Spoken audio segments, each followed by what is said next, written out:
فلا أقسم بمواقع النجوم وإنه لقسم لو تعلمون عظيم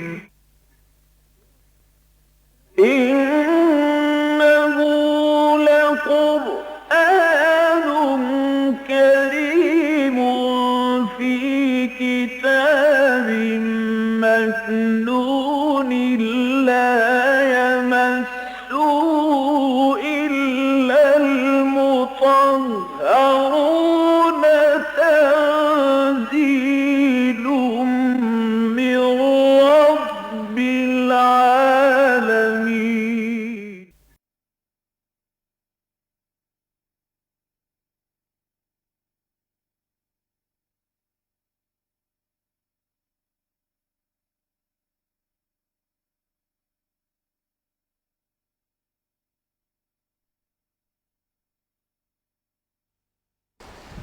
الحمد للہ وکفا والصلاة والسلام علی عباده الذین اصطفیٰ، خصوصاً علی افضلہم وخاتم النبیین محمد الامین وعلی آلہ وصحبہ اجمعین. اما بعد فقد قال اللہ تبارک وتعالی کما ورد فی سورۃ آل عمران: اعوذ باللہ من الشیطان الرجیم، بسم اللہ الرحمن الرحیم. شہد اللہ انہ لا الہ الا هو والملائکۃ واولو العلم قائما بالقسط لا الہ الا هو العزیز الحکیم. ان الدین عند اللہ الاسلام وما اختلف الذین اوتوا الکتاب الا من بعد ما جاءهم العلم بغیا بینہم ومن یکفر بآیات اللہ فإن اللہ سریع الحساب. فإن حاجوک فقل اسلمت وجہی للہ ومن اتبعني وقل للذین اوتوا الکتاب والامیین ااسلمتم فإن اسلموا فقد اہتدوا وإن تولوا فإنما علیک البلاغ واللہ بصیر بالعباد. ان الذین یکفرون بآیات اللہ ویقتلون النبیین بغیر حق ویقتلون الذین یأمرون بالقسط من الناس فبشرهم بعذاب علیم. اولئک الذین حبطت اعمالهم فی الدنیا والآخرہ وما لهم من ناصرین. صدق اللہ العظیم. رب اشرح لي صدري ويسر لي امري واحلل عقدة من لساني يفقهوا قولي. اللهم ربنا الهمنا رشدنا واعذنا من شرور انفسنا. اللهم ارنا الحق حقا وارزقنا اتباعه وارنا الباطل باطلا وارزقنا اجتنابه. اللهم ارحمنا بالقرآن العظيم واجعله لنا اماما ونورا وهدى ورحمة. اللهم ذکرنا منہ ما نسینا وعلمنا منہ ما جہلنا وارزقنا تلاوتہ آناء اللیل وآناء النہار واجعلہ لنا حجۃ یا رب العالمین آمین. سورہ آل عمران کے بارے میں جو چند باتیں اس سے پہلے کئی بار میں نے عرض کی ہیں، ان میں بعض امور کا اضافہ کر لیجئے. سب سے پہلی بات یہ کہ یہ سورہ بقرہ اور سورہ آل عمران ایک بہترین اور حسین ترین جوڑے کی صورت میں ہے. ان دونوں صورتوں میں خطاب نئی امت مسلمہ یعنی امت محمد صلی اللہ علیہ وسلم سے بھی ہے اور سابقہ امت مسلمہ یعنی یہود اور نصارہ سے بھی ہے. البتہ سورہ بقرہ میں احکام شریعت بہت تفصیل کے ساتھ آئے ہیں. اس کے ساتھ پھر انفاق فی سبیل اللہ، قتال فی سبیل اللہ کی بحثیں بھی آئی ہیں. لیکن یہ کہ کافی بڑا حصہ جو ہے سورہ بقرہ کے نصف ثانی کا وہ آیات احکام پر مشتمل ہے. بڑی تفصیلی احکام جو ہیں عائلی قوانین کے ضمن میں آئے ہیں، نکاح، طلاق، عدت وغیرہ وغیرہ. لیکن یہ کہ سورہ آل عمران میں احکام شریعت کا حصہ موجود نہیں ہے، بہت شاذ. صرف حج کی فرضیت کا حکم جو ہے وہ سورہ آل عمران میں آئے گا.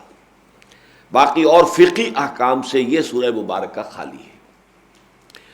البتہ یہ کہ پھر جو قتال کا معاملہ ہے اس پر بڑی مفصل بحث آئی ہے. 60 آیتیں جو ہیں وہ غزوہ احد کے بارے میں ہیں.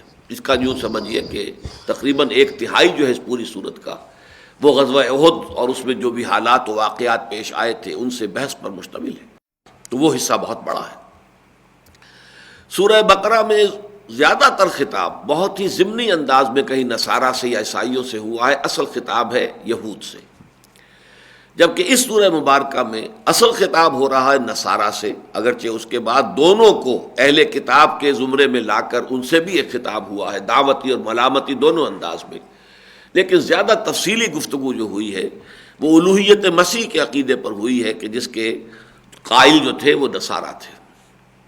تو یہ کچھ چیزیں جو ہے مابہل امتیاز بھی ہیں، ان میں مشابہت بھی بے پناہ ہے، لیکن یہ کہ بعض اعتبارات سے اس کے اندر اختلاف بھی موجود ہے.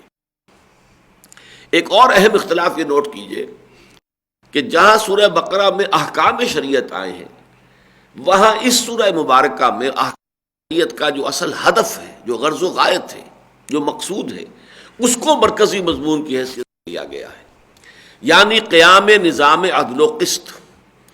یہ اللہ نے احکام کیوں دیے ہیں، ان کا اصل مقصد کیا ہے، یہ غرض و غایت کیا ہے. جیسے سورہ حدید کی بہت مشہور آیت نمبر 25، لقد ارسلنا رسلنا بالبینات وانزلنا معهم الکتاب والمیزان لیقوم الناس بالقسط. ہم نے ہی بھیجا اپنے رسولوں کو علیہم الصلاۃ والسلام بینات کے ساتھ، واضح نشانیوں کے ساتھ، معجزوں کے ساتھ، واضح تعلیمات کے ساتھ، اور وانزلنا معهم الکتاب والمیزان، ان کے ساتھ ہم نے اپنی کتاب بھی اتاری، میزان بھی اتاری. یہ سب کچھ کس لیے؟ لیقوم الناس بالقسط، تاکہ لوگ عدل پر قائم ہوں. تو اب ایک تو پہلو ہے تفصیلی احکام، یہ کرو یہ نہ کرو، معاشرتی معاملات میں یہ ہے، مالی معاملات میں یہ ہے، سیاسی معاملات میں یہ ہے، اور ایک یہ ہے کہ ان سب کا اصل ہدف کیا ہے، مقصود کیا ہے، سب کا مطلوب کیا ہے. تو وہ ہے در حقیقت نظام قسط، عدل و قسط کا نظام، جس کو مجموعی طور پر ہم کہیں نظام عدل اجتماعی، اور اسی کا نام اسلام ہے. یہ دین حق جو ہے در حقیقت ایک نظام عدل اجتماعی ہے. وہ مضمون ہے کہ جو اس سورہ مبارکہ میں شروع ہوتا ہے، لیکن پھر یہ کہ اس کے آگے کی جو 2 سورتیں ہیں، سورہ نساء اور سورہ مائدہ، ان دونوں میں بھی بڑے شد و مت کے ساتھ یہ بات آئی ہے. پہلی آیت ہے شہد اللہ انہ لا الہ الا ہوا والملائکۃ واولو العلم قائما بالقسط. اللہ گواہ ہے اس پر کہ اس کے سوا کوئی معبود نہیں. اب ظاہر بات ہے کہ اللہ کی گواہی سے بڑھ کر تو کسی کی گواہی نہیں ہے، اگرچہ یہ بات اپنی جگہ پر ہے کہ وہ تو اللہ کے ماننے والے ہیں، اور یہ کہ جو مانتے ہیں کہ یہ کلام جو ہے قرآن اللہ کا کلام ہے، ان کے لیے اس میں زور ہے، وزن ہے، بہت وزن. شہد اللہ انہ لا الہ الا ہوا، خود اللہ گواہ ہے اس پر، اس کے سوا کوئی معبود نہیں. اگر اس نے کسی کو معبود بنایا ہوتا تو بتا دیتا تمہیں، کوئی چھوٹے معبود اپنے ساتھ رکھے ہوتے تو وہ بتا دیتا. جیسے جو سلسلہ سور ہے حوامیم کا، اس میں آیا ایک جگہ کہ اے نبی کہہ دیجئے قل ان کان للرحمن ولد فانا اول العابدین، اگر واقعتاً اللہ کا کوئی بیٹا ہوتا تو میں سب سے پہلے اس کی عبادت کرنے والا میں ہوتا. مجھے کیا ضد ہے؟ اگر میں اللہ کا بندہ ہوں، اللہ کی بندگی کر رہا ہوں، اللہ کی عبادت کر رہا ہوں، ہما تن اس میں لگا ہوا ہوں، اسی کے لیے تن من دھن میں نے لگا دیا ہے، اسی کے لیے پورا سرمایہ ہے صرف کر دیا ہے، تو سوچو اگر اللہ کا بیٹا ہوتا تو میں اسے کیوں نہ پوچھتا. لیکن ہے ہی نہیں. بالکل وہ انداز ہے در حقیقت کہ شہد اللہ انہ لا الہ الا ہوا، اللہ ہے اس پر کہ اس کے سوا کوئی معبود نہیں. ہاں اس کے فرشتے ہیں، فرشتے جو ہیں عباد المکرمون ہیں، وہ اللہ کے بڑے، اللہ کے ہاں ان کا مقام ہے، رتبہ ہے. پھر ان میں ملائکہ جو ہے کہ جو بہت ہی قرب رکھنے والے ہیں، ان میں وہ ظاہر بات ہے کہ اللہ کا قرب انہیں حاصل ہے، نوری مخلوق ہے، اس میں بھی کوئی شک نہیں ہے. اور یہ کہ ان کو اللہ تعالیٰ نے اس کائنات کی جو حکومت ہے، یونیورسل جو ایک نظام یہاں قائم ہے پوری دنیا کا، یونیورس کا، ذمہ داریاں مختلف لوگوں کے، مختلف فرشتوں کے حوالے کی ہوئی ہیں. کوئی بارش کا، کوئی ہوا کا، کوئی آگ کا، یہ ہے فرشتے ہیں کہ جو ان کی ذمہ داری کو نبھا رہے ہیں. میں سمجھیے تو اصل میں یہی تصور ذرا سا بگڑا ہے. وہی جو کہتے ہیں کہ تلوار کی دھار سے تیز زیادہ باریک راستہ ہے، یہ ذرا ادھر ہوتے تو وہ شرک ہو جاتا ہے. ان کو مانا جائے کہ یہ بہت اونچی مخلوق ہے، نورانی مخلوق ہے، ان کو اللہ تعالیٰ نے ذمہ داریاں تفویض کی ہوئی ہیں، لیکن یہ معبود نہیں ہے، ان کا اختیار کوئی نہیں ہے. یفعلون ما یؤمرون، یہ وہی کچھ کرتے ہیں جس کا انہیں حکم ملتا ہے. یعصون اللہ ما امرہم، وہ اللہ تعالیٰ کی نافرمانی کرتے ہی نہیں، جو حکم بھی اللہ دے یفعلون اس پر عمل کرتے. اگر یہ بات ہے تو یہ توحید ہے. اور ذرا سا ادھر ہو گئے کہ جب مخلوق ہے، اتنی بزرگ ہے، نورانی مخلوق ہے، اللہ کی مقرب مخلوق ہے، اللہ نے ان کے ذمے کام لگا رکھے ہیں، تو ذرا سا ان کو بھی پوج لو، سمجھ لو ان سے بھی کوئی ڈنڈوت، ان کی بھی کوئی خوشامد کرو، ان کی بھی کوئی عبادت کرو، چڑھاوے کوئی چڑھاؤ ان پر، راضی رہے تم سے. اور جو ہے اپنے اختیارات کا تمہارے حق میں، جیسے کہ دنیاوی حکومتوں میں تم اہلکار تم سے راضی ہوگا تمہیں فائدہ پہنچا دے گا، ناراض ہوگا نقصان پہنچا دے گا. بس یہ شرک ہو گیا. دیویوں اور دیوتاؤں کا تصور اصل میں ہے کیا؟ یہ گاڈز اینڈ گاڈیسز جو چھوٹے جی سے لکھے جاتے ہیں پورے یورپ میں، چاہے وہ رومن مائتھولوجی تھی اور چاہے وہ گریک مائتھولوجی تھی، یہی دو بڑی تہذیب. تو یورپ جو ہے وہ وحشی لوگوں کا کہ سمجھیے کہ علاقہ تھا. تہذیبی تو وہ یورپ کے اندر یہ دو ہی تھی، گریک اینڈ رومنس. اور ان کی مائتھولوجیز میں بے شمار گاڈ، اگرچہ کیپیٹل جی سے، بڑے جی سے لکھے جانے والا گاڈ وہ ایک ہی ہے. اس کی صفات میں یہ ہے کہ وہ اومنی پوٹنٹ ہے، اومنیشینٹ ہے، اومنی پریزنٹ ہے. اومنی پوٹنٹ یعنی علی کل شیء قدیر، ہر چیز کی قوت رکھنے والا. اومنیشینٹ ہر چیز جاننے والا، بکل شیء علیم. اومنی پریزنٹ ہر جگہ پر موجود. یہ صفات ہے اس بڑے جی سے لکھے جانے والے گاڈ کے، وہ اکیلا ہے. لیکن اس کے تحت گاڈز چھوٹے جی سے اور گاڈیسز یہ بے شمار ہے. تو یہی رومن مائتھولوجی ہے اور یہی گریک مائتھولوجی. یہی ہندوستان میں تھا، آلہا بے شمار. یہ جو ہے دیوی اور دیوتا، مہادیو وہ ایک ہی ہے، وہ مہادیو ہے، مہادیو ایک ہے، لیکن دیوی اور دیوتا بے شمار. یہی عرب میں تھا، آلہا بے شمار. اللہ ایک وہ نہیں مانتے تھے، اللہ ایک ہی ہے. اور ان کے ہاں تو کوئی بیٹی وغیرہ کا تصور جو ہے وہ فرشتوں کے بارے میں استعارتاً کہہ دیتے تھے. جیسے عیسائیوں کا عقیدہ ہے کہ حضرت مسیح خدا کے بیٹے، اس کا عقیدہ وہاں نہیں تھا. لیکن وہی جو ہے ایمان بالملائکہ کی بگڑی ہوئی شکل کہ انہوں نے ان کو بتا دیا. بس یوں سمجھیے جیسا کہ میں نے عرض کیا، تلوار کی دھار سے تیز اور بال سے زیادہ راستہ ہے یہ توحید کا. ذرا ادھر ہو جائیں گے اور شرک میں مبتلا ہو جائیں گے. تو اس موضوع پر یہ آیت جو ہے بہت اہم ہے. شہد اللہ انہ لا الہ الا هو والملائکۃ، اللہ ہے کہ اس کے سوا کوئی معبود نہیں، اور تمام ملائکہ گواہ ہیں اس پر کہ ان کے ہاتھ میں کوئی اختیار ہی نہیں، معبود ہے ہی نہیں، ان کی کوئی حیثیت بحیثیت معبود کے نہیں ہے. وہ تو یہ ہے کہ وَنَحْنُ صَافُونَ، ہم تو صفے باندھے کھڑے رہتے ہیں، منتظر رہتے ہیں، جو حکم پروردگار کا ملتا ہے تعمیل کے اندر ہم لگ جاتے ہیں. ہمارا کام تو صرف یہ ہے. یہاں تک کہ ہے نبی آپ کی خواہش ہے، جبرائیل کہہ رہے ہیں کہ آپ کی تو خواہش ہے، ہمیں معلوم ہے کہ میں جلدی جلدی آیا کروں اور قرآن مجید کی کروں. آپ کو جو عشق ہے قرآن سے اور جو محبت ہے، آپ منتظر رہتے ہیں، اور یہ جو وقفہ آپ پر گرا گزرتا ہے. لیکن وَمَا نَتَنَزَّلُ إِلَّا بِأَمْرِ رَبِّكَ، اے نبی ہم آپ کے حکم کے بغیر نازل نہیں ہو سکتے. لَهُ مَا بَيْنَ أَيْدِينَا وَمَا خَلْفَنَا وَمَا، اسی کے اختیار میں ہے وہ سب کچھ بھی جو ہمارے سامنے ہے، اور وہ سب کچھ بھی جو پیچھے ہے، اور وہ سب کچھ بھی جو ان دونوں کے درمیان ہے. ذرا غور کیجیے، بڑا لطیف انداز ہے. میرے آگے میرے پیچھے، ان کے درمیان کون ہے؟ میں خود ہی ہوں نا. یعنی ہمارا خود اللہ کے اختیار میں ہے مطلقاً، ہمارا اختیار کوئی ہے ہی نہیں. لہذا یہاں جڑ آئے گی، کسی شرک کا کوئی سوال پیدا نہیں ہوتا. فرشتہ ہے، کام کر رہا ہے، آپ اللہ کو پکاریے. اللہ تعالیٰ کسی فرشتے کو بھیج دے آپ کی مشکل دفع کرنے کے لیے. کسی فوت شدہ اولیاء اللہ میں ارواح میں سے اور کسی کی روح کو بھیج دے، اس کا اختیار ہے جس کو چاہے. اور وہ کبھی اختیار رکھتا ہے کہ بغیر کسی فرشتے کو بھیجے اور بغیر کسی اولیاء اللہ، فوت شدہ اولیاء اللہ کی ارواح میں سے کسی کو بھیجے بغیر آپ کا کام کر دے. لیکن آپ کا کام ہے صرف اس کو پکارے. معبود صرف وہی ہے، عبادت اس کے سوا نہیں ہے. وہی ذات واحد عبادت کے لائق، زبان اور دل کی شہادت کے لائق، اور اس کے سوا کوئی نہیں. شاہد اللہ انہ لا الہ الا هو والملائکۃ واولو العلم میں اب تیسری کیٹیگری آئی جو واقعتاً اصحاب علم ہے، وہ بھی اس پر گواہ ہے. اس کی یوں سمجھیے کہ قرآن مجید میں سب سے بڑی مثال جو ہے وہ حضرت لقمان ہے. نہ وہ نبی تھے نہ کسی نبی کے پیرو تھے، لیکن حکمت دانائی سے انہیں حصہ ملا تھا. فطرت سلیم، عقل سلیم، دونوں کے نتیجے میں وہ توحید تک پہنچ گئے.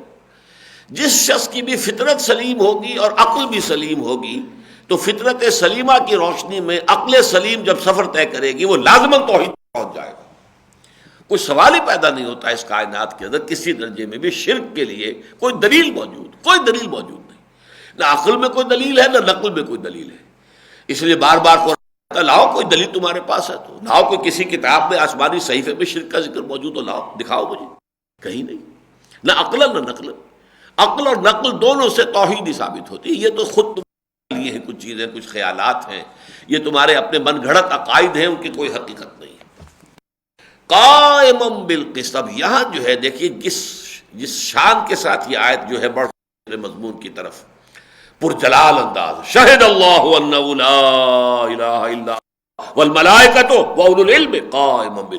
لیکن اب اس پس منظر کے بعد جو منظر میں اللہ کی جو شان آئی ہے، جو اہم ترین سمجھیے بات کیا ہے اللہ کی ذات کے بارے میں اور صفات کے بارے میں، قائما بالقسط، وہ عدل کا قائم کرنے والا ہے. قامہ بے جو ہے یہ خود کسی کا کسی چیز پر قائم ہونا یہ بھی اس میں شامل ہے اور اس کو قائم کرنا بھی شامل ہے. خود عدل پر قائم ہے، قائما بالقسط، وہ عدل اور قسط کا قائم کرنے والا بھی ہے اور خود بھی اس پر قائم ہے. یہاں تک کہ اللہ تعالیٰ کے ناموں میں سے باقی تمام نام جو ہے وہ یا اس میں فاعل پر ہیں یا صفت مشبہ یا جو بھی اس میں مبالغہ ہوتا ہے، لیکن محض اس اصل جو مادہ ہے اس پر صرف ایک نام ہے، وہ العدل. العدل اگرچہ یہ لفظ مناسب نہیں اللہ کے لیے بولنا، سراسر عدل، سرتاپا عدل، مجسم عدل، لیکن یہ کہ اردو زبان میں ہمارے پاس کوئی اور الفاظ ہے نہیں کسی شے کی وضاحت کے لیے، تو وہ تو العدل ہے. یہاں اس کو فرمایا گیا قائما بالقسط، وہ عدل و انصاف کا قائم کرنے والا بھی ہے اور خود بھی عدل و انصاف پر قائم. اور در حقیقت یہ آخرت کا پورا تصور ہے اسی پر قائم. یہ جزا و سزا کا معاملہ عدل ہی کے اعتبار سے ہے، یہ عدالت ہی تو ہے اللہ کی جو لگے گی، جس میں کہ پھر آخری فیصلے ہو جائیں گے. ہر ایک اپنے کیفر کردار کو پہنچ جائے گا، ہر ایک کو اپنے اعمال کا بھرپور جو ہے وہ بدلہ مل جائے گا. اب یہاں ذرا نوٹ کیجئے، یہ تین الفاظ ہیں جو ہم اردو میں، اگرچہ عام اردو میں تو ایک ہی لفظ آتا ہے یا دو کہہ لیجئے، عدل و انصاف، لیکن جو لٹریری اردو ہے اس میں قسط کا لفظ بھی آ جاتا ہے، عدل و قسط، ادبی کتابی تصنیفی اردو میں. لیکن ان تین الفاظ میں ایک عجیب ایک فرق ہے. انصاف کا لفظ بنا ہے جو ہمارے یہاں سب سے زیادہ مستعمل ہے اردو میں، انصاف ہونا چاہیے، انصاف ہونا چاہیے، سماجی انصاف، معاشی انصاف. یہ لفظ قرآن نے اختیار ہی نہیں کیا. عربی کا لفظ ہے، نصف سے باب افعال ہے، آدھا آدھا کر دینا. ایک روٹی ہے، دو آدمیوں میں تقسیم کرنی ہے، پوری آدھی تو پوری آدھی اس کو تو کوئی کمی بیشی نہ ہو، یہ انصاف ہے. انصاف یعنی نصف کر دینا. قرآن نے یہ لفظ استعمال ہی نہیں کیا. اس کی وجہ یہ ہے کہ یہ بالکل برابری والا معاملہ جو ہوتا ہے وہ ہر جگہ پر صحیح نہیں ہوتا. ایک شخص کی ضروریات زیادہ ہیں، ایک شخص کی ضروریات کم ہیں، ان کو برابر دیں گے تو یہ ناانصافی ہو جائے گی. ایک شخص قوت والا ہے، قوی ہے، توانا ہے، آپ نے بوجھ اٹھوانا ہے، دوسرا بیچارہ لاغر ہے، کمزور، آپ کا برابر ہوگا صاحب، تو نہیں، یہ ناانصافی ہو جائے گی. برابر ہونا در حقیقت ہمیشہ جس کو ہم انصاف کہتے ہیں اس کا تقاضا برابر سے پورا نہیں ہوتا، بلکہ یہ کہ جو زیادہ تنومند ہے، جو زیادہ قوی ہے، اس کو زیادہ بوجھ دیا جائے، زیادہ ذمہ داری سونپی جائے. جو کمزور ہے اس پر کم بوجھ ڈالا جائے. یہی تو سارا فلسفہ ہے. مرد اور عورت کے درمیان حقوق اور اختیارات کا جو فرق رکھا گیا اسلام کے نظام میں وہ اسی پر. ایک صنف نازک ہے، ایک صنف قوی ہے. بوجھ کس پر ڈالا جائے؟ یہ بڑا ظلم ہوگا کہ صنف نازک پر بھی اتنا ہی بوجھ ڈال دیا جائے جتنا کہ آپ نے صنف قوی پر ڈالا ہے. معاش کی ذمہ داری دونوں پہ ڈال دی جائے. معاذ اللہ، یہ ذمہ داری جو ہے صنف نازک پر تو نہیں ہونی چاہیے. تو انصاف کے تو لفظ ہی کو قرآن نے ڈسکارڈ کر دیا. البتہ عدل کا لفظ آتا ہے، وَأُمِرْتُ لِأَعْدِلَ بَيْنَكُمْ عدل. لیکن عدل میں بھی ایک مفہوم ہے برابری کا. چنانچہ یہ لفظ جو ہے سورہ انعام کی پہلی آیت میں آیا ہے، ثُمَّ الَّذِينَ كَفَرُوا بِرَبِّهِمْ يَعْدِلُونَ. یہ کافر لوگ اپنے رب کے بھی برابر کیے دے رہے ہیں کچھ دوسرے ہستیوں کو. تو برابر کر دینا اس معنی میں یہ برے سینس میں بھی آیا ہے کہ یہ لوگ اللہ تو ہے معبود برحق اور دوسرے تو کوئی معبود تو نہیں ہے، لیکن ان لوگوں نے کچھ اور ہستیوں کو اٹھا کر اور معبود بنا کر اس کے برابر کر کے رکھ دیا ہے، تو یہ ظلم ہے. لیکن اس سے آگے بڑھ کر لفظ قسط ہے. قسط اصل میں اجتماعی نظام کے اندر ایک توازن، اصل میں قسطاس جو ہے میزان کو کہتے ہیں، وزنوا بالقسطاس المستقیم. ترازو جو ہے، ترازو میں توازن ہوتا ہے. آپ نے ادھر بھی ایک سیر کا بانٹ ڈالا، ادھر بھی ڈالا، اور یہ آپ کی ڈنڈی سیدھی ہو گئی. لیکن فرض کیجئے کہ آپ کی ترازو ایسی ہے کہ ایک بازو اس کا جو ہے لمبا ہے اور دوسرا بازو چھوٹا ہے. اب چھوٹے میں زیادہ ڈالنا ہوگا اور لمبے والے میں کم وزن سے توازن ہوگا. اگر برابر برابر ڈال دیں توازن نہیں ہوگا، اس لیے کہ بازو چھوٹا یا بڑا ہے. توازن پیدا کرنا ہر حال میں یہ مطلوب ہے. اگر چھوٹا بازو ہے تو اس کو زیادہ حقوق دے دیے، لمبا بازو ہے اسے کم حقوق دے دیے، کم وزن ڈالا. اس طریقے سے توازن جو ہے یہ ہے قسط. اور اجتماعی نظام میں جب کہ در حقیقت معاملہ ہوتا ہے، یہ تین اعتبارات سے اجتماعی نظام انسان کا جو ہے بڑا مشکل مرحلہ ہے. اس میں توازن کا تعین کرنا انسانی عقل کے لیے ممکن ہی نہیں ہے. عورت اور مرد کے مابین توازن کیا ہو، بہت مشکل. یا ادھر ڈنڈی جھک جاتی ہے، عورت کو سمجھتے ہیں جیسے بھیڑ بکری ہماری ملکیت ہے، ایسے عورتیں بھی ہماری ملکیت ہے، بس کوئی ان کی حیثیت نہیں ہے. مجھے بھولتا نہیں ہے وہ منظر، یہ جو حضور کی سیرت پر ایک پکچر بنائی تھی لیبیا والوں نے، میسج. اس میسج میں جو گئے تھے مہاجرین حبشہ، ان کو لینے کے لیے بھیجے گئے تھے عمرو بن العاص، بعد میں ایمان لے آئے ہیں، فاتح مصر ہیں رضی اللہ عنہ، لیکن اس وقت وہ کافر تھے اور بڑے سرداروں میں سے تھے. تو سرداران قریش نے ان کو بھیجا تھا کہ جاؤ، تمہاری دوستی ہے، تمہارے تعلقات ہیں نجاشی کے ساتھ، تو ہمارے جو بگوڑے یہاں سے بھاگ کر چلے گئے ہیں یہ ان کو واپس لے کر آؤ. اس دربار کا جو مکالمہ ہے اس میں جب حضرت جعفر طیار جو ہے نجاشی کے دربار میں اسلام کی کچھ تعلیمات بیان کر رہے ہیں، تو ان میں یہ بھی آ گیا عورتیں اور مرد جو ہے مساوی ہیں ان کے حقوق. اس پر جو اس نے قہقہ لگایا ہے، ویمن ایکول ٹو اس، اور بڑا قہقہ. We purchase them, we use them, we discard them. اور پھر قہقہ لگایا کہ ہمارا معاملہ تو یہ، ہم عورتوں کو خریدتے ہیں، استعمال کرتے ہیں، اور جب چاہتا ہے ٹھوکر مار کے جو ہے اسے علیحدہ کر دیتے ہیں. یہ اس کی کوئی حیثیت ہے؟ وہ ہمارے برابر ہو سکتی ہے؟ تو یا تو یہ صورت ہوتی ہے عورت کی کہ اس کی حیثیت کیا ہے، بھیڑ بکری کی طرح پر ہے، اس کے کوئی حقوق ہی نہیں ہے، سب ہیومن. بلکہ حد یہاں تک ہے کہ عیسائیت میں تو تصور یہ بھی رہا ہے کہ عورت میں روح ہے ہی نہیں. جیسے باقی حیوانات ہیں، حیوان تو ہے، گدھا ہے، گھوڑا ہے، یہ حیوان ہے، جان تو ہے، اس میں روح نہیں ہے. روح تو انسان میں ہے، آدم میں پھونکی گئی تھی. تو روح صرف مردوں میں، عورت میں ہے ہی نہیں. روح صرف عورت کو گویا کہ حیوان ہے محض، انسان ہے ہی نہیں. انسانیت سے اسے حصہ ملا ہی نہیں. اور یہ کہ یہ تو شر محض ہے، بس کی گانٹھ ہے، گندگی اور برائی اور گناہ کی اصل پوٹ جو ہے وہ تو عورت ہے. اسی لیے ایو سے ایول کا لفظ بنا ہے. ایو حضرت حوا، اور اس سے متعلق سارے معاملات ایول، شر، برائی. اسلام نے آ کے توازن دیا ہے، اور اس قدر خوشنما توازن دیا ہے، لیکن انسانی ذہن نہیں سوچ سکتا.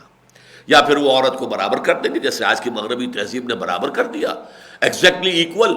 ٹھیک ہے، معاش کا بوجھ وہ بھی اٹھائے، یہ بھی اٹھائیں، وہ بھی کمائے، یہ بھی کمائے. اور پھر یہ ظاہر بات ہے کہ پھر وہ خاندانی نظام کی جو چولے ہیں وہ ہل گئی. ہل کیا گئی؟ ختم ہی ہو گئی.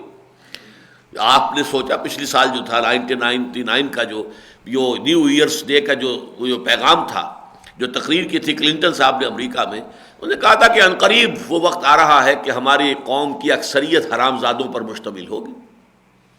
یعنی شادی کا رواج نہیں رہا، بغیر شادی کے بچے پیدا ہو رہے ہیں، تو حرامی ہوئے نا، حرام زادے ہوئے.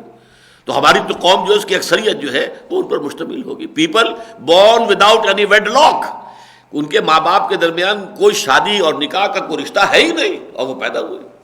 یہاں تک کہ اب وہاں پہ انہوں نے جو بنیادی فارمز ہوتے ہیں ان کے، جیسے آپ کا بچہ جو ہے پہلی جماعت میں آپ داخل کرنے کے لیے لے کر جاتے ہیں تو فارم دیا جاتا ہے، پر کیجئے باپ، اس کا نام، باپ کا نام، پیدائش.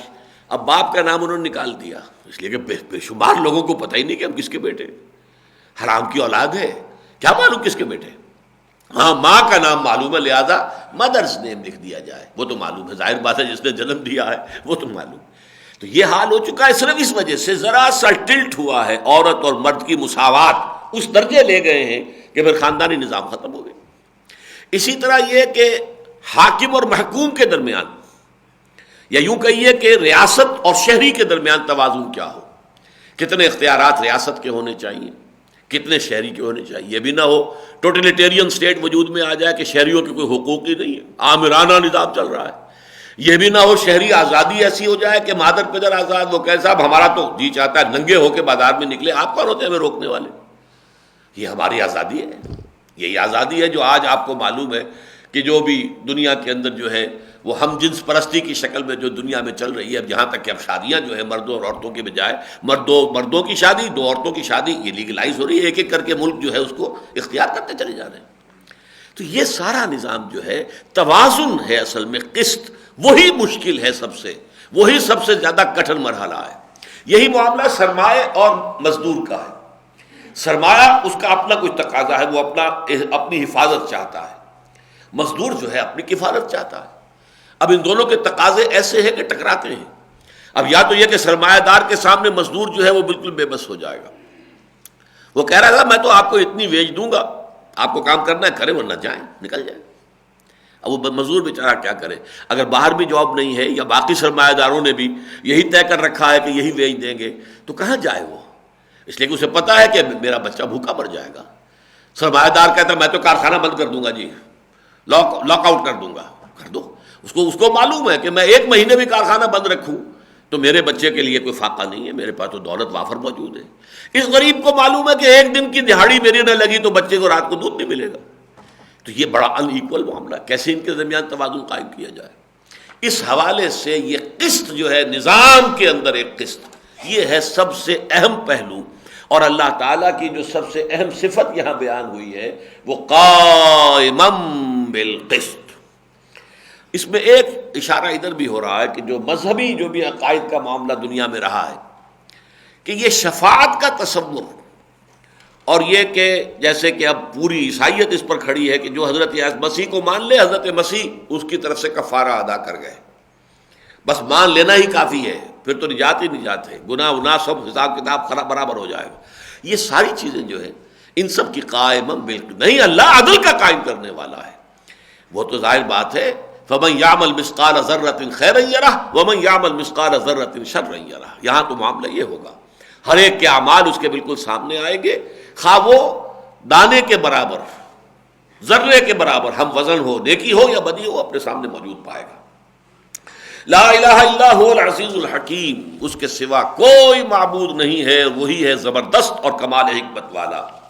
ان الدین عند اللہ الاسلام۔ اب آ گیا معاملہ، یہ نظام قسط مکمل ہو کر جسے یہ مضمون شروع یہاں ہوا ہے اپنے پورے کلائمیکس کو پہنچے گا سورہ مائدہ میں، الیوم اکملت لکم دینکم واتممت علیکم نعمتی ورضیت لکم الاسلام دینا۔ اب وہ دین مکمل کر دیا گیا تم پر، تو یہ نظام زندگی، نظام دین حق تدریجاً مکمل ہوا ہے، اس لیے کہ اس کا جو بلو پرنٹ تھا وہ تو سورہ بقرہ میں آیا ہے، مزید معاملہ آگے بڑھے گا سورہ نساء میں، اور پھر اس کا کلائمیکس جو ہے وہ سورہ مائدہ ہے۔ تو یہاں فرمایا ان الدین عند اللہ الاسلام، اللہ کے نزدیک جو اس کا پسندیدہ یا جسے کہیے کہ منظور شدہ جو اس کے ہاں ہے وہ تو دین ایک ہی ہے، اور وہ اسلام ہے۔ وَمَا اخْتَلَفَ الَّذِينَ أُوتُوا الْكِتَابَ إِلَّا مِن بَعْدِ مَا جَاءَهُمُ الْعِلْمُ بَغْيًا بَيْنَهُمْ، اور نہیں اختلاف کیا ان لوگوں نے کہ جنہیں کتاب دی گئی تھی پہلے، مگر اس کے بعد کہ ان کے پاس علم آ گیا ہے، اور ان کے اختلاف کا اصل سبب بغیم بینہم ہے، آپس کی ضدم ضدہ، یعنی یہ کہ یہ جن کو کتاب دی گئی تھی، ایک تو یہ نوٹ کیجئے قرآن مجید کا عام اسلوب ہے، اہل کتاب کا، نصارہ کا، یہود کا اگر ذکر کرنا ہو کسی اچھے انداز میں، بہرحال ان میں خوبیاں بھی تھیں، بھلائیاں بھی تھیں، اچھے لوگ بھی تھے بہت کم، تو وہاں الفاظ آتے ہیں الذین آتیناہم الکتاب، وہ لوگ جنہیں ہم نے کتاب دی، یہ گویا کہ معروف جسے کہتے ہیں، اور جہاں ان کا کوئی غلط طرز عمل جو ہے اس کا ذکر کرنا ہوتا ہے تو الذین اوتوا الکتاب، وہ کہ جنہیں کتاب دی گئی تھی، اس میں اللہ تعالیٰ اپنی ذات کو منظر سے ہٹا لیتا ہے۔ الذین آتیناہم الکتاب، وہ لوگ جنہیں ہم نے کتاب دی تھی، اس میں اللہ کا ذکر جو ہے نمایاں ہو کر ہم نے کتاب دی تھی. تو یہ ایسے مواقع پر آئے گا جہاں پر کوئی مقام مدح ہے، کسی بھی اعتبار سے ان کی کوئی تعریف کا کوئی پہلو ہے.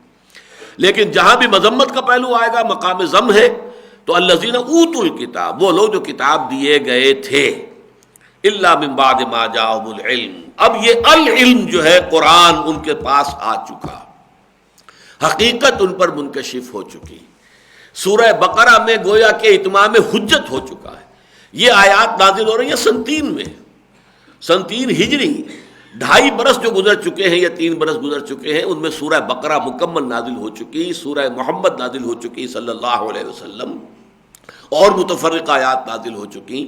تو گویا کہ جو امیین تھے عرب کے مشرکین، ان پر تو اتمام حجت مکے میں ہو گیا تھا. اب اہل کتاب پر جنہیں کتاب دی گئی تھی، اتمام حجت ہو گیا ہے. اب ان 3 سالوں کے اندر ان کے اوپر جو ہے علم واضح ہو چکا ہے، حقیقت منکشف ہو چکی ہے، ان کا دل گواہی دے چکا ہے. یہ وہی رسول ہے جس کے انتظار میں تھے ہم، اور جس کی کہ پیشن گوئیاں ہماری کتابوں میں موجود ہیں. تو اب یہ علم دیے جانے کے بعد انہوں نے اختلاف کیا ہے، تو کیا ہے بغیم بینہم. یہ سب در حقیقت بغیم بینہم. یہ سورہ بقرہ کی آیت نمبر 213 ہم پڑھ چکے ہیں، آیت الاختلاف. اور یہ لفظ بار بار قرآن میں آتا ہے. اس اختلاف کا اصل سبب کیا ہوتا ہے؟ بغیم بینہم، ایک دوسرے پر بالا دستی حاصل کرنے کی کوشش کرنا. میں اس کی بات کیوں مانوں، یہ کیوں نہ میری بات مانے. میں نے بات مان لی تو میں نیچے ہو گیا، یہ اوپر ہو گیا. کیوں نہ میری بات مانے کہ میں ور رہوں اور یہ نیچے رہے. یہ بغیم بینہم. آپ کے علم میں ہوگا کہ جو جدید سکولز آف سائیکالوجی ہیں، ان میں سے ایڈلر کا جو ہے ویو وہ یہ ہے کہ انسان میں سب سے زیادہ پوٹنٹ جو ہے محرک عمل وہ ہے حب تفوق، دی ارج ٹو ڈومینیٹ. آدمی ڈومینیٹ کرنا چاہتا ہے. ہر شخص اپنی ہمت کے مطابق اپنے دوستوں کے اوپر بالادستی ہو جائے، اپنے ساتھ بیٹھنے والوں پر اپنی چرب زبانی کی وجہ سے وہ بالادستی حاصل کر لے، یا پھر یہ کہ اپنا اپنا حوصلہ ہے، اپنا اپنا میدان ہے، دنیا میں اقتدار حاصل کرے، حب جاہ اختیار حاصل ہو جائے، اقتدار حاصل ہو جائے. تو یہ جو ہے در حقیقت، اور یہ اصل سبب بنتا ہے. آپ کی بات مجھ پر منکشف ہو گئی کہ بات یہ ٹھیک کہہ رہے ہیں، لیکن اگر میں نے مان لیا تو میری تو شکست ہو گئی، یہ جیت گئے. اب اڑے ہوئے ہیں آپ، نہیں، زدم زدہ ادھر کی ادھر کی، اگرچہ دل گواہی دے چکا ہے کہ بات صحیح ہے. صدیقیت جسے ہم کہتے ہیں، جو نبوت سے ایک درجہ نیچے ہے صرف، پھر ہے شہادت، پھر ہے عام صالح مسلمین. الذین انعمت علیہم کی جو تعبیر آئی ہے سورہ نساء میں، کہ وہ کون لوگ ہیں؟ اولئک مع الذین انعم اللہ علیہم من النبیین والصدیقین والشہداء والصالحین. ان صدیقین کا ایک اہم ترین وصف یہ ہوتا تھا، یا اب بھی ایسے مزاج کے لوگ ہوتے ہیں کہ جن میں ہر وقت آمادگی ہو کہ جو سچی بات سامنے آئے دل گواہی دے دے کہ بات، ہاں بھائی یہ بات ٹھیک ہے. آپ کی بحثم بحثہ ہو رہی تھی، لگا بھائی یہ بات آپ نے بالکل ٹھیک کہی ہے، میں غور کروں گا، یہ بات تو آپ کی صحیح ہے. یہ انداز ہونا چاہیے. یہ نہیں کہ اس میں بغیم بینہم کی وجہ سے کہ اس کا تو مطلب یہ جیت گیا میں ہار گیا، یہ تو تالی پٹ جائے گی. دیکھنے والے بھی موجود ہیں، لوگ ہماری جو بحث ہو رہی تھی اس کو سن رہے ہیں لوگ، وہ سمجھیں گے کہ بس یہ ان کی تو سٹی گم ہو گئی اور وہ جو ہے وہ جیت گیا. اس خطرے سے اگر آپ اڑے ہوئے ہیں تو یہ در حقیقت حق سے محرومی ہے. تو یہ ہے بغیم بینہم، ایک دوسرے کے اوپر بالادستی حاصل کرنا. حضور کو وہ ایسے پہچانتے تھے، یعرفونہ کما یعرفون ابناءہم. یہ سورہ بقرہ میں ہم پڑھ چکے ہیں. ان کے جو علماء تھے، ان کے عوام، ان میں بھی تھے وہ لوگ کہ جو کتاب کو نہیں جانتے تھے کہ کیا ہے. وَمِنْهُمْ أُمِّيُّونَ لَا يَعْلَمُونَ الْكِتَابَ إِلَّا أَمَانِيَّ. جیسے ہمارے ہاں ہے، بہت سے لوگ ہیں انہیں کیا پتا قرآن میں کیا لکھا ہے، حدیث میں کیا لکھا ہے. وہ تو جو مولوی کہہ دے وہ ٹھیک ہے. تو اصل فطور تو مولوی کا ہے. مولوی حق کو مانے گا تو سب لوگ مان لیں گے، مولوی نہیں مانے گا تو ظاہر بات ہے کہ عظیم اکثریت لوگوں کی تو وہ ہے کہ جو ان مولویوں اور ان علماء کی باتوں پر اعتماد کرتے ہیں.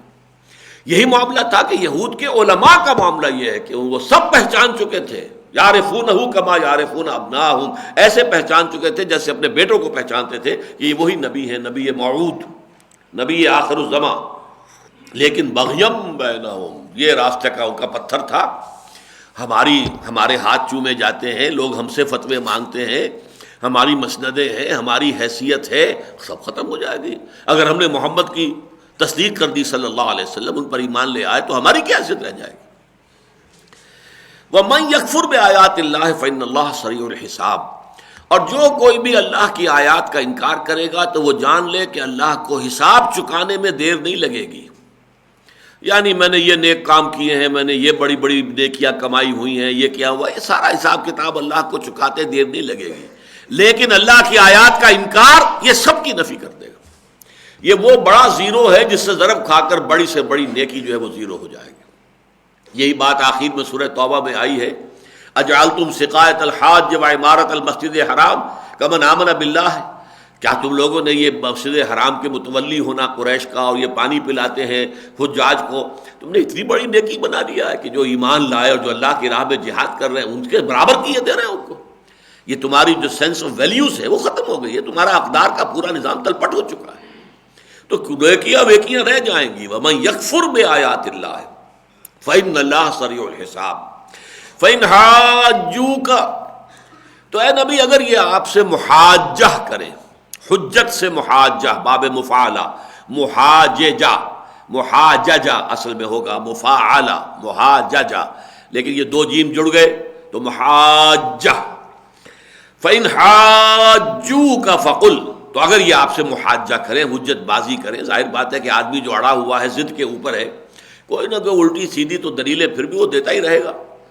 اگر یہ اسی طرح کے حجت بازی میں آپ کے ساتھ مشغول رہیں فقل، تو کہہ دیجئے اسلمت وجہی للہ ومن اتبعنی، دیکھو میں نے تو اپنا چہرہ اللہ کے سامنے جھکا دیا، سر تسلیم خم کر دیا، اور جو میرا اتباع کر رہے ہیں انہوں نے بھی.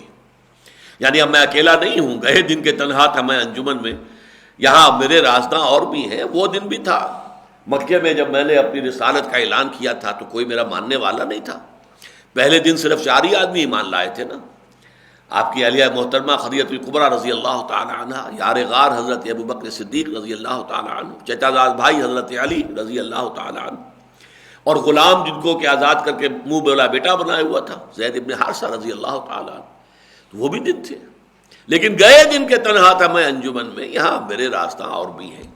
اب تو یوں سمجھو 15 برس بیت چکے ہیں میری دعوت کو، ایک امت تیار ہو چکی ہے، ایک جماعت ہے، صدیقین اور شہداء اور صالحین، یہ جو گلدستہ ہے میرے ساتھ ساتھیوں کا، تو ان سب کو جمع کیا گیا. قل اسلمت وجہی للہ ومن اتبعنی، دیکھو میں نے تو اپنا جو چہرہ ہے اللہ کے سامنے جھکا دیا، اپنا سر جھکا دیا، اور جو میرے اتباع کر رہے ہیں انہوں نے بھی. ہم سب نے مل جل کر اللہ کو معبود مان لیا، وہ اللہ کہ جو اکیلا ہے، تنہا ہے، کوئی اس کے ساجی نہیں ہے. شہد اللہ انہ لا الہ الا هو والملائکۃ واولو العلم قائما بالقسط، ہم نے اس کے سامنے اپنے آپ کو جھکا دیا. وقل للذین اوتوا الکتاب والامیین اسلمتم، اے نبی اب آپ پوچھئے ان سے جنہیں کتاب دی گئی تھی، یہود اور نصارہ، اور امیین. یہ امیین کا لفظ اصل میں تو لفظی ترجمہ تو امیین کا ہے ان پڑھ، پڑھے ہوئے لکھے ہوئے لوگ نہ ہوں، لیکن اس کا اصل میں اطلاق ہوتا تھا بنو اسماعیل جو عرب میں آباد تھے، حضرت اسماعیل علیہ السلام کی اولاد، اور جو ان کے تابع تھے، انہی کے نقش قدم پر چلنے والے اور انہی کو اپنا سردار اور پیشوا ماننے والے. یہ کہ جو بدترین شرک میں مبتلا ہو چکے تھے، ان کے پاس کوئی کتاب نہیں تھی. حضرت اسماعیل حضرت ابراہیم علیہ السلام کے بڑے بیٹے تھے اور وہ بھی نبی تھے، لیکن یہ کہ انہیں کوئی کتاب نہیں دی گئی، نہ ان کی اولاد میں آگے نبوت چلی. 2500 برس بیت چکے تھے کہ کوئی نبوت اس شاخ میں تھی ہی نہیں، تو وہ بھول چکے تھے دین کو، اور سارا انہوں نے جو ہے اپنا ایک تمار بنا لیا تھا، نئی نئی رسمیں ایجاد کر لی تھی، بدترین شرک میں مبتلا تھے. اصل میں کتاب اور نبوت اور رسالت چلی ہے دوسری شاخ میں. حضرت اسحاق جو دوسرے بیٹے تھے، ان کے بیٹے حضرت یعقوب، حضرت اسحاق بھی نبی، حضرت یعقوب بھی نبی، ان کے بیٹے حضرت یوسف نبی. پھر یہ سلسلہ چلا، بنی اسرائیل کے انبیاء، حضرت موسیٰ بھی انہی میں آئے، حضرت عیسیٰ بھی انہی میں آئے.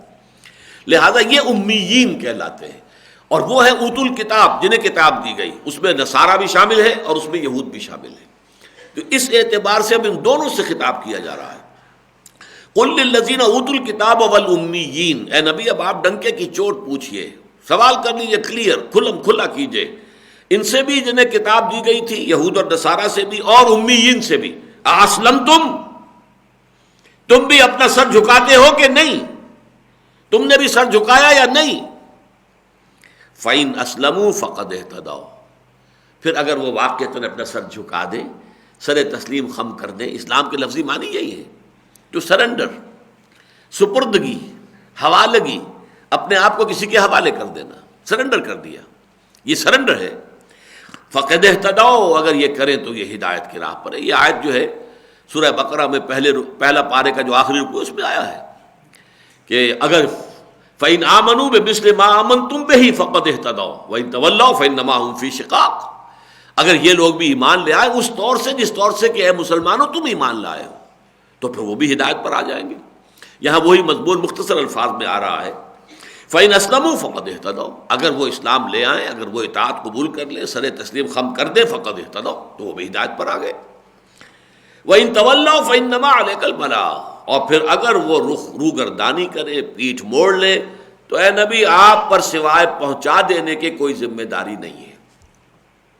دیکھیے اس میں کچھ مغالطہ ہو جاتا ہے کہ کیا حضور کے ذمے صرف تبلیغ کی ذمہ داری تھی؟ قرآن تو کہتا نہیں، ہم نے تو بھیجا اپنے رسول کو اس لیے کہ دین کو غالب کریں، غالب کرنے کی ذمہ داری بھی محمد پر تھی صلی اللہ علیہ وسلم۔ اب ان دونوں چیزوں کو کیسے ریکنسائل کریں گے؟ انفرادی سطح پر کسی اور شخص کے بارے میں حضور پر اس کے سوا ذمہ داری نہیں تھی کہ آپ دین حق پہنچا دیں، اس کے بعد اختیار اس کا ہے، مانے نہ مانے۔ انا ہدیناہ السبیل اما شاکرا و اما کفورا، ہم نے راستہ ان کو دکھا دیا، اب وہ چاہیں تو شکر گزار بندے بن کر زندگی گزارے، چاہیں جو ہے ناشکرے بن کر زندگی گزارے، اختیار ان کا ہے۔ تو انڈیویجول لیول پر اس کے سوا کچھ نہیں۔ انما علیک البلاغ، آپ کے ذمے صرف پہنچا دینا ہے، وما علینا الا البلاغ، نہیں ہے ہمارے ذمے مگر پہنچا دینا۔ اجتماعی سطح پر اب یہ دوسرا مرحلہ ہے، اس ابلاغ اور تبلیغ کے نتیجے میں جن لوگوں نے قبول کیا، مان لیا، اب انہیں منظم کیجئے، انہیں جمع کیجئے، انہیں ایک جمعیت کی شکل دیجئے، ایک قوت بنائیے، انہیں بل دے کر کوڑا بنائیے اور وہ کوڑا باطل کے اوپر دے ماریے۔ یہ دوسری ذمہ داری، یہ اجتماعی سطح کی ذمہ داری ہے، نظام کے ضمن میں ذمہ داری ہے، اور اس میں یہ ہے کہ جبر بھی ہوگا۔ اگر مسلمان میں دم ہو تو باطل نظام کو وہ قائم نہیں رہنے دے گا، لیکن کسی کو جبرن یہ نہیں کہے گا تو مسلمان بن جاؤ۔ انفرادی سطح پر اس کا اپنا چوائس ہے۔ چنانچہ یہی بات ہے کہ جو پھر جب عرب سے جب فوجیں نکلی ہیں صحابہ کرام کی، تو ہر جگہ جا کر انہوں نے 3 آپشنز رکھے۔ ایمان لے آؤ، ہمارے برابر کے بھائی ہو جاؤ گے، برابر کے حقوق ہوں گے، ہم یہ نہیں کہیں گے کہ ہم سینئر مومن ہیں تم جونیئر مومن ہو تو ہمارے حقوق تم سے زیادہ نہیں، برابر، ایکول، آج ہی ایمان لے آؤ، برابر، ایبسولوٹلی ایکول۔ اگر یہ نہیں ہے تو یہ نظام تمہارا جو ہے یہ ہم ختم کر دیں گے۔ اس نظام کی بالادستی کو قبول کرو اور اس کے نیچے رہو، یؤتوا الجزیۃ عن ید وہم صاغرون، اپنے ہاتھ سے جزیہ پیش کرو، ٹیکس ادا کرو اور چھوٹے بن کر رہو۔ تو تم یہودی رہو، نصرانی رہو، ہندو رہو، سکھ رہو، پارسی رہو، آپ جو چاہیں رہیں، آپ پر جبر نہیں کیا جائے گا کہ مسلمان، لیکن نظام جو ہے وہ اسلام کا ہوگا۔ اور اگر یہ بھی گوارا نہیں ہے تو آؤ میدان میں، تلوار ہمارے اور تمہارے درمیان فیصلہ کرے گی۔ سیدھی سیدھی بات، بڑی کلیئر۔ اگرچہ جو امیین تھے عرب کے، چونکہ حضور خود انہی میں سے تھے، بنی اسماعیل میں سے تھے، ان کی بہترین زبان میں ان پر کلام الہی نازل ہو گیا تھا، ان پر اتمام حجت کیا جا چکا تھا آخری درجے میں، لہذا ان کے لیے یہ آپشن نہیں تھا کہ تم چاہو تو مشرک بن کر بھی رہ سکتے ہو، یہاں پر جزیہ دو اور رہو اور نہیں۔ ان کے لیے تو ایک ہی راستہ تھا، یا ایمان لاؤ یا قتل کر دیے جاؤ گے۔ یہ سورہ توبہ کی جو پہلی 6 آیتیں ہیں، جس میں کہ براءۃ من اللہ ورسولہ الی الذین عاہدتم من المشرکین، کہ اے مسلمانوں اس دوران تم نے جو بھی معاہدے مشرکین سے کیے وہ سب ختم، اللہ اور اس کا رسول اس سے بری ہے۔ جن لوگوں کے معاہدے تھے بغیر کسی میعاد کے تعین کے 4 مہینے کی مہلت ہے، اور جن کے تھے کوئی میعاد تک اور انہوں نے اپنے کوئی غلط کام نہیں کیا تو ان کی میعاد پوری کر دو، اگر ان کا 1 سال کا تو سال پورا کر دو، نہیں تو اگر تو 4 مہینے کی مہلت ہے۔ فَإِذَا انْسَلَخَ الْأَشْهُرُ الْحُرُمُ فَاقْتُلُوا الْمُشْرِكِينَ حَيْثُ وَجَدتُّمُوهُمْ وَاقْتُلُوهُمْ وَخُذُوهُمْ وَاقْعُدُوا لَهُمْ وَاحْصُرُوهُمْ وَاقْعُدُوا لَهُمْ كُلَّ مَرْصَدٍ۔ تو ان مشرکین کو پکڑو، گھات میں بیٹھو، گھات لگاؤ، ان کو گرفتار کرو اور ان کو قتل کرو۔ سخت ترین آیت ہے۔ ان کے لیے تو تیسرا آپشن اگر تھا تو یہ تھا کہ وہ سرزمین عرب کو خیر بات کہہ کے چلے جائیں، جہاں سینگ سمائے چلے جائیں، ورنہ یہاں رہنا ہے تو مسلمان ہو کر رہیں گے، ورنہ قتل کر دیے جائیں۔ اگرچہ اس کی نوبت نہیں آئی، اس الٹیمیٹم کے بعد تمام اہل عرب جو ہے، عظیم اکثریت وہ جو ہے وہ ایمان لے آئے، اور صرف کچھ لوگ تھے کہ جو عرب چھوڑ کر پھر چلے گئے، پھر وہ وہاں رہے نہیں۔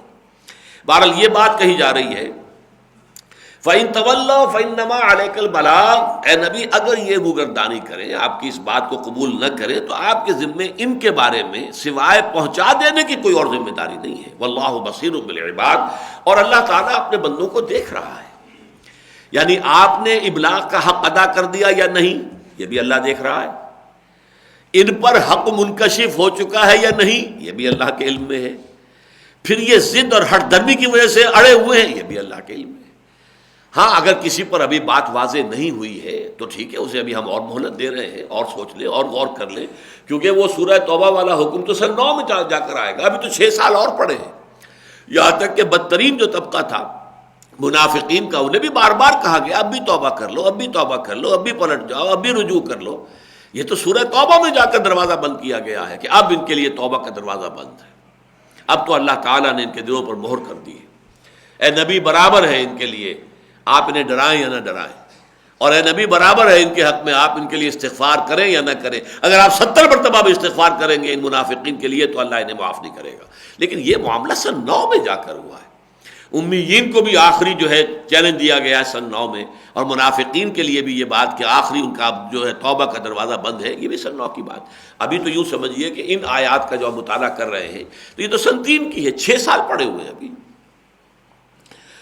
ان الذین یکفرون بآیات اللہ ویقتلون النبیین بغیر حق ویقتلون الذین یأمرون بالقسط من الناس فبشرہم بعذاب علیم۔ یقیناً وہ لوگ جو اللہ کی آیات کا انکار کرتے ہیں اور قتل کرتے ہیں نبیوں کو ناحق۔ اب یہ بھی بنی اسرائیل کی تاریخ کا ایک بڑا ہی سمجھیے سیاہ باب ہے، انہوں نے بہت سے نبیوں کو قتل کیا ہے۔ حضرت یحییٰ علیہ السلام کا معاملہ، یہ تو چونکہ یوں سمجھیے کہ ڈاؤن آف ہسٹری جسے ہم کہیں گے، حضرت عیسیٰ علیہ السلام ہی کے معاصر ہیں نا۔ حضرت مریم سلام علیہا، ان کو جو خوشخبری دی گئی تھی کہ تمہارے ہاں بیٹا ہوگا، اسی متصلاً قبل جو ہے حضرت زکریا کو یہ خوشخبری دی گئی تھی کہ اس بڑھاپے میں، جبکہ بیوی بھی بہت بوڑھی بھی ہو چکی تھی اور بانجھ رہی تھی ساری عمر، اس کو بیٹا دیا جائے گا، اور بیٹا دیا۔ وہ حضرت یحییٰ تھے، زکریا کے بیٹے، اور انہیں قتل کر دیا گیا صرف اس پاداش میں کہ جو اس وقت کا بادشاہ تھا وہ یہودی تھا کہنے کو۔ بعض لوگ یہ بھی کہتے ہیں کہ وہ بنا ہوا یہودی تھا، حقیقی یہودی نہیں تھا، لیکن جو بھی تھا، لیکن اس نے اپنی بھائی کی بیوی کو اپنے گھر میں ڈالا ہوا تھا بغیر کسی نکاح کے، اور اس کے بعد یہ کہ پھر اس سے جو بیٹی ہوئی تھی اس کو بھی پھر اس نے اپنے حرم میں داخل کیا۔ وہ سولمی جس کا کہ ڈانس، جو اس پر جو پکچریں بنی ہوئی ہیں لوگوں نے بہت عرصے تک یہ مشہور رہا ہے، ڈانس آف سولمی، یہ سب گندگیاں جو تھیں یہ یہود کے اندر ہوئیں۔ اور حضرت یحییٰ علیہ السلام چونکہ تنقید کرتے تھے کہ یہ غلط کام ہے، یہ حرام کاری ہے، یہ حرام خوری ہے، اور اس تنقید کی وجہ سے اس رقاصہ نے یہ کہا تھا، جبکہ اس نے رقص دکھایا ہے بادشاہ کو اپنا، اور وہ دت ہو گیا نشے کے اندر، مانگو کیا مانگتی ہو؟ اس نے کہا میں یحییٰ کا سر چاہیے مجھے۔ ایک دم چونک گیا۔ اس سے پہلے مطالبہ بہت کیا تھا اس کی بیوی نے بھی اور اس لڑکی نے بھی کہ اس کو قتل کرو، لیکن وہ کہتا تھا نہیں میں قتل نہیں کروں گا اسے۔ وہ مانتا تھا، کہتا تھا یہ بات کہہ رہا تو سچ ہے، گناہ تو ہم کر رہے ہیں، اس میں کیا شک ہے، ہم گناہ کی زندگی میں مبتلا تو ہیں، یحییٰ یہی تو کہہ رہا ہے نا۔ لیکن یہ کہ اس کے بعد جب اس نے یہ کہہ دیا تھا کہ اب جو مانگو، اس نے کہا اچھا جو بھی میں مانگوں، کہ ہاں اچھا مجھے تو یحییٰ کا سر چاہیے۔ اڑ گئی اس پر، اور اس پر جا کر جو ہے جلاد گیا ہے، اور جہاں جیل میں وہ بند تھے سر قلم کیا، لا کر تشت میں رکھ دیا سامنے۔ تو نبیوں کے ساتھ یہ کچھ ہوتا رہا ہے تاریخ بنی اسرائیل کے اندر، نبیوں کے ساتھ ہوا ہے۔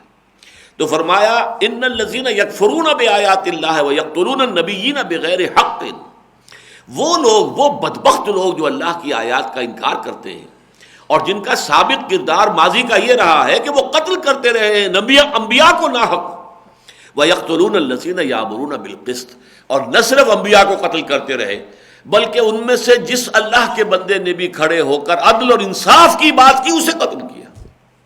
اب دیکھیے قسط کا معاملہ شروع ہوا تھا نا، شہد اللہ انہ لا الہ الا ہوا والملائکۃ واولو العلم قائما بالقسط، تو یہاں پر بھی امر بالمعروف کی بجائے امر بالقسط کا لفظ آیا، ورنہ اصطلاح جو ہے قرآن مجید کی وہ تو آپ کو معلوم ہے، امر بالمعروف نہی عن المنکر، ہر جگہ پر آتا ہے امر بالمعروف نہی عن المنکر، یامرون بالمعروف وینہون عن المنکر، تو یہ تو معاملہ جو ہے، لیکن یہاں پر اس کی بجائے ایک ہے معروف جو کہ انفرادی سطح پر ہوتا ہے، نیکی، بھلائی، خیر، اچھے کام، ایک ہے قسط، اجتماعی عدل۔ میں نے عرض کیا تھا کہ قسط کے لفظ کا تعلق جو ہے وہ ایک متوازن نظام زندگی، جس کو کہ ہم کہتے ہیں آج کے دور میں یہ عادلانہ نظام زندگی، نظام عدل اجتماعی، سماجی انصاف کا معاملہ، سوشل جسٹس کا معاملہ، جس میں مرد اور عورت کے درمیان بھی توازن کا معاملہ ہے، اور ریاست اور افراد اور شہریوں کے درمیان بھی توازن کا معاملہ ہے، سرمایہ اور محنت کے درمیان بھی توازن کا معاملہ ہے، تو یہ ہے قسط۔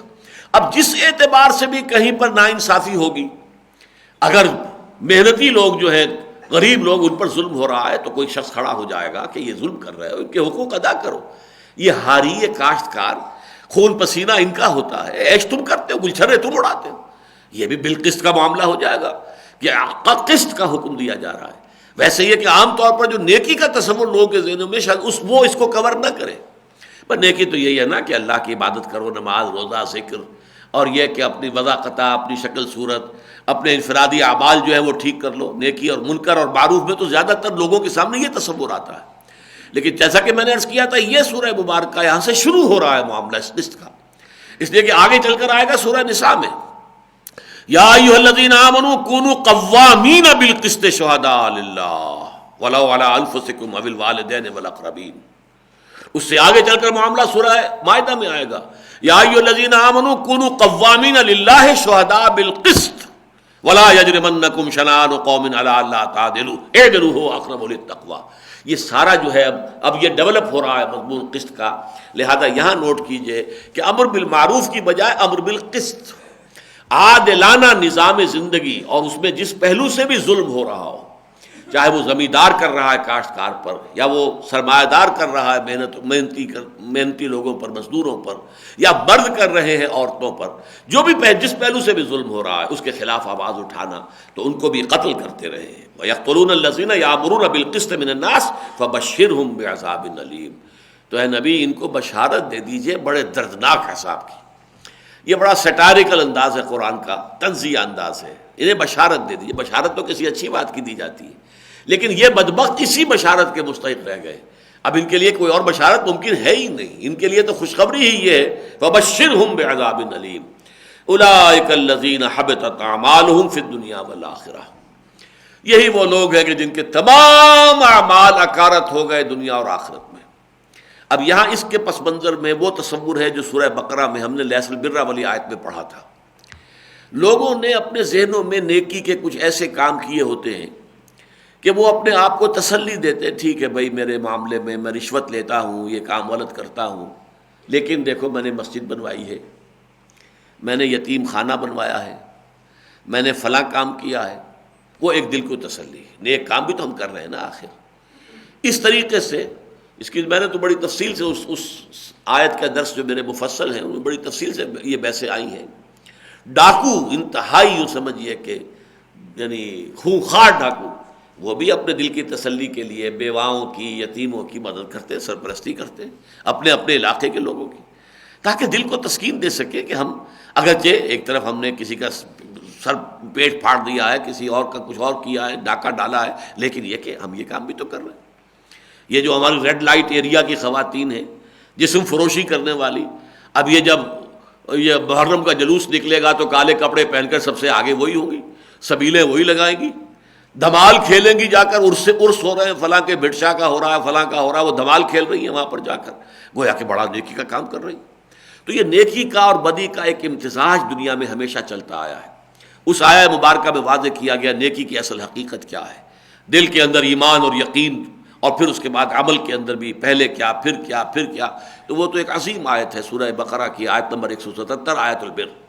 تو یہاں بھی وہی پس منظر میں ہے کہ وہ لوگ اپنے آپ کو، فرض کیجئے کوئی یہودی ہے، وہ یہ پہچان رہا ہے کہ محمد اللہ کے رسول ہے، میں کیسے مان لوں، اپنی برادری سے کاٹ دیا جاؤں گا، اپنے جو حیثیت ہے وہ ختم ہو جائے گی، مجھے جو بھی مراعات حاصل ہیں وہ جاتی رہیں گی، لہذا یہ تو میں کڑوی گولی جو ہے یہ تو میں نہیں حلق سے اتار سکتا۔ البتہ بہرحال میں تہجد پڑھتا ہوں، میں نماز پڑھتا ہوں، میں یہ کرتا ہوں، میں تورات کی تعلیم لوگوں کو دے رہا ہوں، بہرحال یہ چیزیں نیکیاں جو ہیں کمپنسیٹ کر جائیں گی میرے اس کفر کو، اور جو میں نے ایک حقیقت کو اگر میں نے نہیں بھی اقرار کیا، بہرحال میں موسیٰ کا ماننے والا ہوں، تورات کا ماننے والا ہوں، تمام جو prophets of the old testament ہے ان سب کا ماننے والا ہوں، اس شریعت موسوی پر عمل کر رہا ہوں، تو چلو ٹھیک ہے، یہ اپنے دل کو تسلی دینے کے لیے فرمایا یہ وہ لوگ ہیں کہ جن کے تمام اعمال ہبط ہو گئے، ساری نیکیاں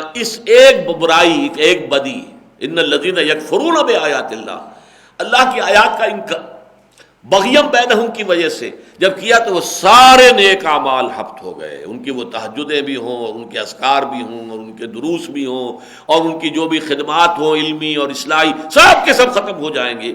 فرمایا حبطت اعمالہم فی الدنیا والآخرہ، ان کے تمام اعمال دنیا اور آخرت میں ہبط ہو گئے۔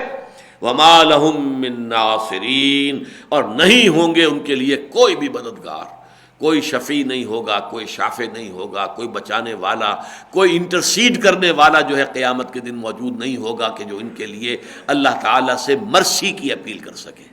بارک اللہ لی ولکم فی القرآن العظیم ونفعنی وإیاکم بالآیات والذکر الحکیم۔